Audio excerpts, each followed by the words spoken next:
동향은 어떻게 될 것 같아요? 달러가 있잖아요. 근데 중국은 금이 있어요. 그래서 달러와 금도 라이벌이에요. 정치가 이전에 사업가예요. 비트코인과 금을 라이벌을 만들어준 어마어마하게 내지. 그래서 6만 원까지 가니까 그때서 푸는데 순식간에 200억 벌어. 여기 근데 어딘지 아세요? 여기 종로잖아. 그러니까 여기 뭐 하는 데인지 아세요? 술 먹고 남자 여자 꼬시는데 방금 어떤 여자가 나한테 눈빛 보냈어. 저런 걸 나랑 같이 술 먹자 그러는 거야? 아니 빨리 꺼져. 우리 때는 나이트에서 부킹했던 게 다였거든. 제가 같이 해드릴게요. 아니 부자 만들어 주려고 지금 금 전문가를 지금 데리고 술 먹으러 왔는데 오! 골드바! 형 골드바 골드바! 찐이에요 이거? 예, 또 봐요. 아, 네, 좋은 시간. 네. 네. 엄청난 오래된 유명한 헤리티지 술집이래. 아, 이 소리. 아. 한 잔 올리겠습니다. 네.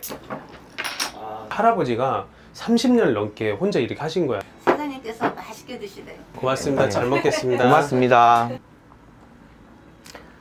야, 이게 형님 완전 옛날 돈가스네요. 진짜 대박이다. 맛있어요. 왜 돈가스는 유명한데 여러 군데 있잖아요. 네. 뭐 남산에도 있고 그 다음에 저 성북동에도 있고 저는 여기 돈가스가 제일 맛있는 것 같아요. 이렇게 먹어봐. 진짜 맛있어. 맛있죠? 와 대박이네. 살살 녹지. 자, 형님. 말씀 중에 죄송합니다. 그 얘기하시죠. 화폐를 너무 많이 발행했기 때문에 미국에서 부채가 1조억이에요. 이자만 1조억을 내야 돼요. 그럼 이거 어떻게 감당을 해요? 기축통화로서의 달러와 패권 국가로서의 그 달러의 위치가 많이 떨어져 있어요. 그러면 안전자산인 게 달러와 금인데 이렇게 보시면 돼요. 저는 항상 얘기할 때 라이벌이라고 얘기해요. 라이벌을 꼭 기억하셔야 돼요. 뭐든지. 왜냐면은 그 라이벌을 기억을 하면은 경제고 그 다음에 이런 뭐 문화, 역사, 정치 해석이 돼요. 미국의 라이벌은 중국이란 말이에요. 지금 트럼프가 지금 관세 정책을 하는 주된 목적은 우리가 아니에요. 중국이에요. 미국은 뭐가 있어요? 달러가 있잖아요. 근데 중국은 금이 있어요. 그래서 달러와 금도 라이벌이에요. 그리고 미국은 G7 국가의 선진국을 같이 동요하고 있어요. 근데 중국은 브리스 국가라고 해서 그 외 나라를 갖고 있단 말이에요. 이게 라이벌이에요. 이 라이벌이 있기 때문에 금과 달러가 싸우는 거고 미국과 중국이 싸우는 거고 G7과 브리스 국가가 대립을 하는 거예요. 중국이 왜 금을 사는지 아세요? 러시아하고 우크라이나 전쟁이 있었어요. 미국이 러시아 보고 이제 우크라이나 침공하지 마 했는데 그걸 어겼어요. 네. 그래서 미국이 채권에 그러니까 은행에 있는 그건 러시아 거예요. 근데 그걸 동결시켜서 압류를 시켜버렸어요. 그러니까 그 돈을 못 써요. 이런 말도 안 되는 일이 어떻게 있어요. 내 걸 여기서 막아버린 거죠. 그죠? 그러니까 중국이 딱 보니까 이거 봐라. 채권 국가 2위예요 중국이. 일본이 1위고 나도 저걸 날 수 있겠네. 라이벌이니까 야 안 되겠다. 그래서 채권을 살 수 있는 돈을 요만큼을 쪼개서 다 금을 사버려요. 중앙은행에서. 이번에 금값이 오른 요인 중에 가장 큰 요인도 중국에서 금을 많이 사서 그래요. 그러다 보니까 브리스 국가, 러시아, 브라질, 사우디 이런 나라들에서도 금을 사기 시작한 거죠. 미국은 부채가 너무 많기 때문에 믿을 수가 없다는 이게 팽배해지는 거죠. 누굴 믿겠냐. 실물 아닌 거는 다 숫자 노름이에요. 뭐 금 펀드, ETF, 뭐 금 통장 이런 것들은 실질적으로 금이 오고 가는 게 아니라 그냥 숫자가 왔다 갔다 하는 거예요. 왜 이번에 금 파동이 일어났냐면은 미국이 영국한테 선물로 금을 신청했는데 그런 적이 없는데 이번에는 현물로 금을 달라고 했어요. 금 보내줘. 이번에는 우리가 실물로 금을 갖고 갈 거야. 그리고 갑자기 트럼프하고 일론 머스크가 포트녹스라고 미 옛날 국방부 자리인데 거기에 1000톤 정도가 보관돼 있어요. 정확하게는 1800톤이에요. 그랬더니 갑자기 트럼프가 야 나 이거 못 믿겠어. 야 금 있는지 없는지 내가 확인하고 싶어. 동시에 일론 머스크가 맞아 그게 도난을 당했는지 없을 수도 있는데 확인해야지. 그리고 이번에 독일에서 미국한테 야 우리가 맡겨놓은 1000톤 그거 회수할게. 세계가 이렇게 변하고 있는 거예요. 통장에 있는 돈 내 돈 아니야. 그냥 딱 내 주머니에 있어야 돈이야. 그래서 실물을 사는 거예요. 사장님 말대로 지금 트럼프가 집권했잖아요. 네. 금 전문가가 봤을 때 앞으로 금 동향은 어떻게 될 것 같아요? 저는 트럼프를 이렇게 생각을 해요. 정치가 이전에 사업가예요. 자기가 생각했던 거를 이루려고 하는 사람이거든요. 왜 우리 흥정을 하잖아요. 네. 흥정을 하는데 내가 이거를 100원에 팔기 위해서는 트럼프는 500원을 먼저 불러. 그래서 협상을 하면서 300원이 되게 만드는 거고요. 우리 같은 사람은 100원에 낙찰시키기 위해서 200원, 250원을 부른단 말이에요. 그게 다른 거예요. 트럼프는 그렇게 해요. 개놈 새끼. 그리고 일방적으로 먼저 쳐요. 관세한다 그랬다가 또 유예하잖아요. 결국에는 트럼프가 500원에 할 거를 300원에 낙찰시킬 거예요. 특히 우리나라 같은 경우에 자원도 없죠. 그리고 섬나라지. 위로도 못 가고 삼면이 바다니까. 불쌍해 우리나라. 불쌍하죠. 진짜. 그리고 인적 자원이 많다고 했는데 뭐 이번에도 인구도 별로 많지 않죠. 자원도 없죠. 삼성, SK, LG 중국에 밀려서 다 2인자 돼버리죠. 아유. 이런 상황에서 가장 큰 타격을 입을 나라가 우리나라예요. 그리고 여기다 또 국방비 얘기하죠. 자, 그러면 뭐 주한 미군 뭐 얘기하죠. 그러면서 조선업에 대한 그 기술은 또 달래요. 사실 금값이 요동을 치는 거예요. 계속 오르는 게 아니라 네. 올랐다 떨어졌다 올랐다 떨어졌다. 트럼프가 약발이 처음에만 있지만 점점 그 약발은 줄어들 겁니다. 그리고 트럼프가 기가 막혔던 게 뭐냐면은 뭐가 기가 막혔어요. 형님 한 잔 더. 비트코인. 한 잔 더 하세요, 님. 그럼 비트코인을 디지털 금이라고 명명을 했어요. 비트코인과 금을 라이벌을 만들어준 거예요. 아하. 미국에서. 원래는 그 사토시 나카모토라는 사람이 비트코인을 만든 취지가 있어요.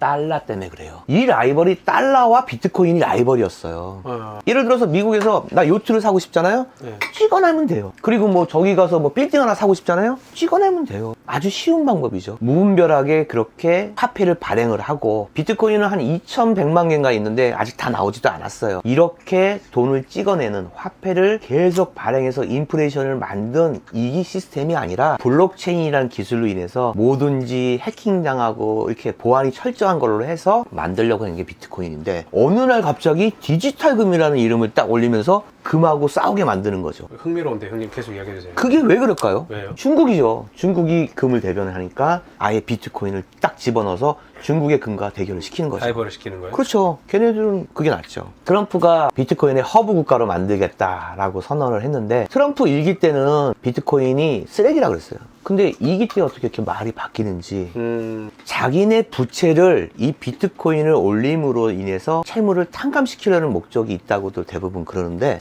저는 그렇게 생각하지 않아요. 이 트럼프의 궁극적인 목적은 스테이블 코인이에요. 아하. 옛날에 기축통화로서 달러가 전 세계 화폐의 기준이 된 이유가 석유예요. 석유 지불 수단을 달러로 했기 때문에 그래요. 근데 이 달러가 위태로워요. 근데 이걸 살리기 위해서는 어떤 방법이 있을까 고민을 할 거예요. 그게 바로 뭐냐면 비트코인이 아니라 스테이블 코인, USDT, 테더라 그러죠. 이거를 모든 재화를 움직일 때 얘가 화폐가 되는 개념이에요. 테더를 바꾸려면 달러로만 가능하게 만들어 놓은. 그러면 영원히 달러는 무너지지 않아요. 스테이블 코인만 발전시키면. 머리를 쓰는 거죠. 일단은 비트코인으로 시선을 해놓고 스테이블 코인을 활성화시켜서 모든 거래, 그러니까 예를 들어서 우리가 사고 파는 거, 무역하는 모든 거를 이 스테이블 코인으로 맞춰 놓으면은 이거를 바꿔줄 수 있는 지불 수단을 달러로만 해놓으면 돼요. 그러면 자기네 기축 통화인 달러는 무너지지 않는 거죠. 미국이 가장 두려워하는 게 금이에요. 아, 오히려? 금이 오르는 걸 너무 싫어해요. 재밌다. 금이 오르면 달러가 무너지거든요. 그러면 기축 통화로서의 위상이 떨어지거든요. 그래서 어떻게든지 금을 죽이려고 해요. 근데 안 죽여지네? 죽일 거예요.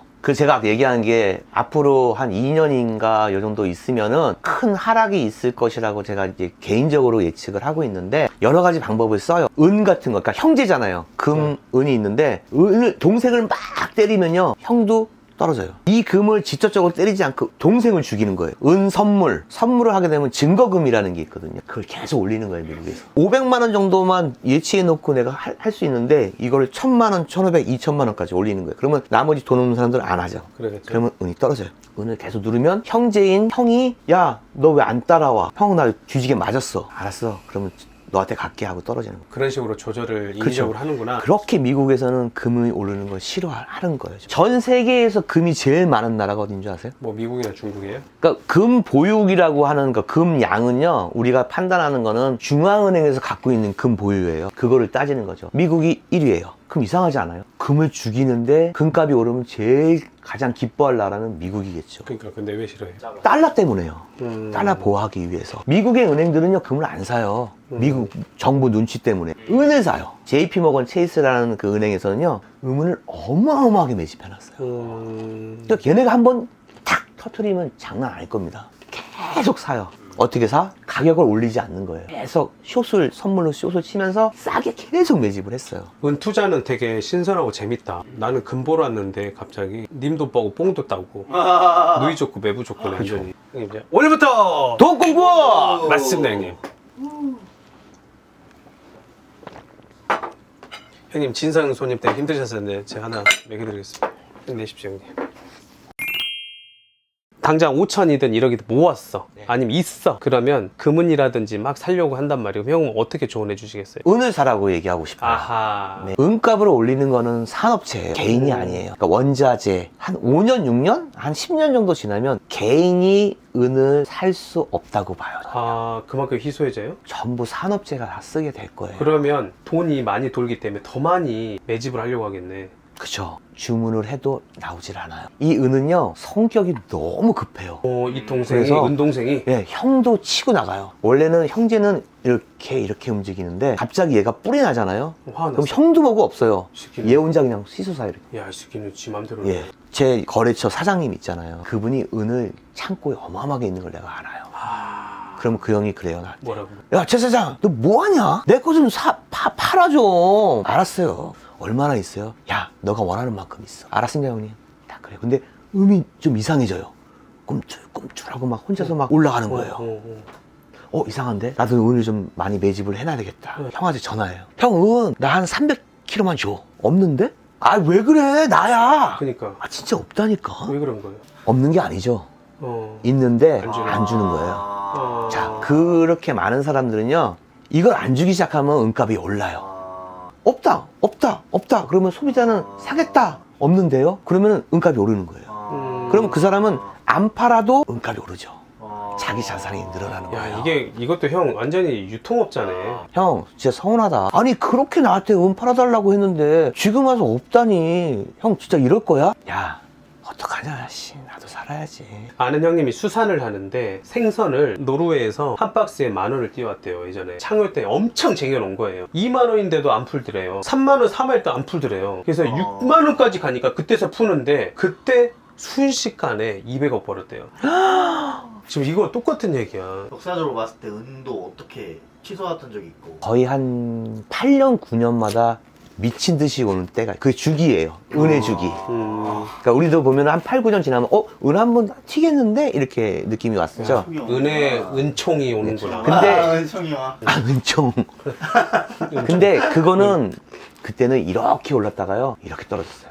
한 달 만에. 이게 정상인 건 아니고 거품이죠. 근데 지금은 금값과 은값이 많이 오르잖아요. 그러면 사람들이 그래요. 야, 이거 불안해서 이거 어떻게 사? 이것도 폭락하겠지. 그때 그 시절의 금값, 은값을 생각하면 안 돼요. 이건 아주 정확한 거예요. 이 정도 위치가 되어 있는 거예요. 그래서 그 걱정할 필요가 없습니다. 그리고 또 하나는 뭐냐면 환율이 달라요. 옛날에는 1,000원이었어요.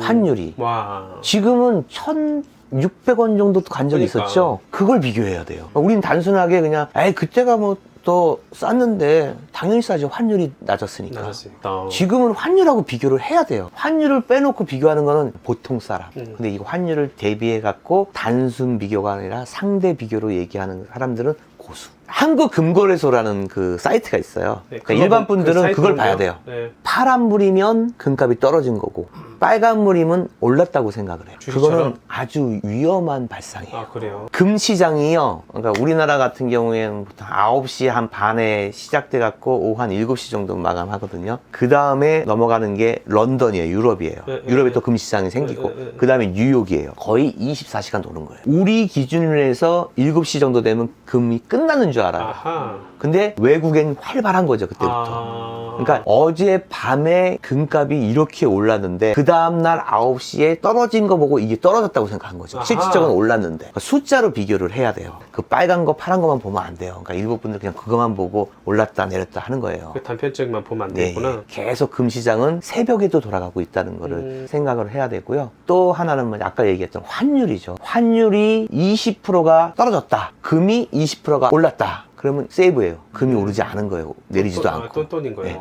그러니까 20%를 감안해야죠. 아. 여긴 떨어지고 여긴 오르고. 그러면 세임이에요. 금이 20% 오르고 달러가 20% 올랐어요. 그러면 금값은 40%가 오르는 거예요. 우와. 한국 금거래소에 가서 네. 이렇게 봐서 전날보다 얼마 오르고 내린 게 옆에 써 있어요. 그렇습니다. 3,000원 올랐음, 2,000원 떨어졌음. 그거만 보세요. 아, 오늘 정보 많이 주네요, 진짜. 아, 오늘 찐 얘기 너무 많이 주셨어요, 형님. 와, 이 느와르 영화 찍는 곳에 와가지고 형님 오늘 아, 그리고 재밌는 거 있어요. 진짜 네. 재밌는 거. 제 손님 중에 아주 유명한 막걸리 회사의 오너가 오셨어요. 아, 좋아 형님. 술 한잔 먹으니까 계속 나오네. 형님 쭉쭉 얘기해 주십시오. 형님 원샷입니다. 그분이 한 15년 정도 단골이셨는데 왜 15년이냐면 돌아가셨어요. 근데 그분이 이제 할머니예요, 할머니. 저한테 그래요. 그럼 오늘은 10돈짜리 12개, 5돈짜리 10개, 1돈짜리 한 40개 해봐. 아, 왜 그래요? 아니, 하라면 해. 그냥 하나로 사세요. 저도 이거 만들기 그러니까. 힘들어요. 그러니까. 나 그럼 안 산다? 알았어요. 그럼 해드릴게. 그러니까 물어봤어요. 특이하다. 할머니, 근데 왜 바를 이렇게 하지 않고 왜 낱개로 이렇게 쪼개서 해요? 너가 그러면서 무슨 장사를 해. 우리 아들이 셋이고 딸이 둘이야. 거기에다가 애들 손주까지 하면은 우리 고속버스 하나 빌려갖고 여행 간다. 우리 손녀들이 와갖고 부채춤 춘다. 왜? 당연히 못 출 수도 있죠. 매일 와? 매일. 그리고 딸은 우리 셋째 애는 발레 한다고 발레복 입고 우리 해서 발레도 하고 그래. 거기에 며느리 오지, 아들 오지, 사위 오지 다 모인대요. 그 금 가지러 오는 거예요. 손주 막 때린대요. 가서 해, 빨리 가서 해. 아, 그러면 와, 나 하기 싫어. 빨리 가. 그러면 또 막 얼굴 이렇게 하면서 발레 이렇게 하는 거예요. 그 할머니가 아이고 하면서 그 복주머니 주는 거예요. 너 일로 와, 한 돈. 그러니까 엄마가 시켜서 다음날 또 오는 거예요. 외롭지가 않대요. 자기 죽을 때까지 재산을 물려주는 게 아니라 화목한 가정으로 날 기쁘게 해주니까 난 거기에 보답을 한다고 하면서 그렇게 금을 나눠서 한 거예요. 야, 이 할머니가 재테크의 신이네. 막 집 주고 막 이렇게 재산 물려주고 중요해주고 이런 거 필요 없어. 이렇게 해서 조금씩 잘해야. 그러니까 재산 한 번에 안 준다더라고. 한 안 번에. 준다는 거지. 이렇게 조금씩 줘야 돼. 그래야 잘하거든 끝까지. 그러니까 이 할머니가 돌아가실 때까지 외로움을 몰랐죠. 금으로 하는 이유가 그냥 돈의 가치는 많이 떨어졌지만은 금의 가치는 엄청나게 오른 거죠. 금이 많이 오른 것 같아요. 부동산이 많이 오른 것 같아요. 돈의 가치가 떨어진 거예요. 그걸 우리가 생각하고 있다면은 어떻게 해야 되는지 아는 거죠.